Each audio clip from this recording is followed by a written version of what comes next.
नमस्कार. गरजा रायगड सात संवाद या वृत्तवाहिनीत आपलं स्वागत आहे. तर चला पाहूया आजच्या घडामोडी. भारतीत्वाचे सत्व फक्त हिंदुत्व. शरद पोंक्षे यांचे पेणमध्ये परखड मार्गदर्शन. पेण सकल हिंदू समाज बाजारपेठ समिती पेण यांच्या वतीने भारतीत्वाचे सत्व फक्त हिंदुत्व या विषयावर आयोजित मार्गदर्शन कार्यक्रमाला पेण शहरातील हिंदू बांधवांनी मोठ्या संख्येने उपस्थिती लावली होती. या कार्यक्रमासाठी स्वातंत्र्यवीर विनायक दामोदर सावरकर यांच्या विचारांचे अभ्यासक, समाज प्रबोधक आणि ज्येष्ठ अभिनेते शरद पोंक्षे प्रमुख मार्गदर्शक म्हणून उपस्थित होते. कार्यक्रमाची सुरुवात दीप प्रज्वलन करून भारत मातेच्या तसबिरीसह गणपती बाप्पा आणि छत्रपती शिवाजी महाराज यांच्या मूर्तीचे पूजन करून करण्यात आले. कार्यक्रमाचे प्रास्ताविक सुनील पाटील यांनी केले, तर अनुराधा ओंगळे यांनी देखील मार्गदर्शन केले, तर संपूर्ण सूत्रसंचालन अथर्व घाटे यांनी केले. यावेळी मार्गदर्शन करताना शरद पोंक्षे म्हणाले की रामायण आणि महाभारताच्या काळातील लढाया या धर्माविरुद्ध अधर्माच्या होत्या. त्या काळात जाती व्यवस्था नव्हती, तर वर्ण व्यवस्था अस्तित्वात होती. आजच्या काळात देखील संघर्ष हा धर्माविरुद्ध नसून अधर्माविरुद्धच असल्याचे त्यांनी स्पष्ट केले.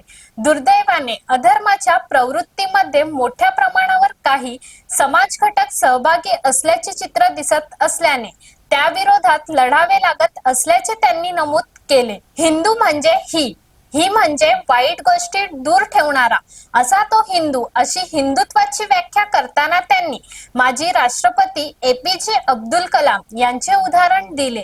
जन्माने मुसलमान असले तरी त्यांनी वाईट गोष्टी दूर ठेवल्या होत्या, म्हणून ते खऱ्या अर्थाने हिंदू होते, असे वक्तव्य त्यांनी केले. वर्ण व्यवस्थेवर भाष्य करताना पोंक्षे म्हणाले की पूर्वी गुरुकुल पद्धतीमध्ये प्रत्येकाला आपल्या आवडीनुसार वर्ण स्वीकारण्याची मुभा होती. व्यक्तीच्या कामावरून वर्ण ठरत असे. मात्र कालांतराने जाती व्यवस्थेने समाज व्यवस्थेचे मोठे नुकसान केले असल्याचे त्यांनी सांगितले.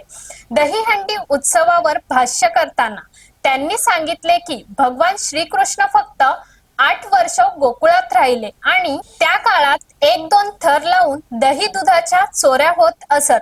मात्र आज दहीहंडी उत्सवाला मोठ्या इव्हेंटचे स्वरूप देण्यात आले असून व्यासपीठावर महिलांचे नृत्य सादर केले जाते. ही हिंदू संस्कृती नसल्याची टीका त्यांनी केली. हिंदू संस्कृती महान आहे आणि ती महानच राहणार आहे. हिंदू संस्कृती जपणे ही काळाची गरज आहे. जर हिंदू संस्कृती जपली नाही तर राष्ट्र टिकणार नाही, असे मत व्यक्त करत त्यांनी उपस्थितांना हिंदू संस्कृती संवर्धनाचे आवाहन केले. कार्यक्रमाची सांगता वंदे मातरम गीताने करण्यात आली. या कार्यक्रमाला राजकीय, सामाजिक, शैक्षणिक क्षेत्रातील अनेक मान्यवरांसह मोठ्या प्रमाणात हिंदू बांधव उपस्थित होते. हा कार्यक्रम यशस्वी करण्यासाठी सकळ हिंदू समाज बाजारपेठ समिती पेण यांनी विशेष मेहनत घेतली. तर अशाच अनेक ताज्या घडामोडी पाहण्यासाठी गरजा रायगड सात संवाद या वृत्तवाहिनीला सबस्क्राईब करून बेल आयकॉन वरती क्लिक करा. धन्यवाद.